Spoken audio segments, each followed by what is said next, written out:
পৃথিবীতে ডাইরেক্ট সেলিংয়ের ব্যবসায় কোন দেশ সবচেয়ে এগিয়ে? ইউএসএ। 3,03,000 কোটি টাকা, যার পপুলেশন মাত্র 35 কোটি।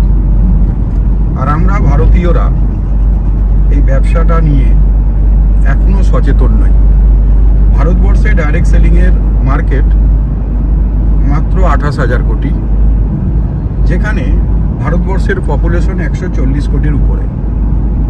ভেবে দেখুন তো আমাদের কাছে কত বড় অপরচুনিটি। একটু ডিপলি ভাববেন। আর এইরকমই ডাইরেক্ট সেলিং নিয়ে এবং হেলথ সংক্রান্ত ইনফরমেশনের জন্য আমার এই ছোট ছোট টিপসগুলো যদি পেতে চান তাহলে অবশ্যই লাইক, শেয়ার অ্যান্ড সাবস্ক্রাইব করবেন। ধন্যবাদ।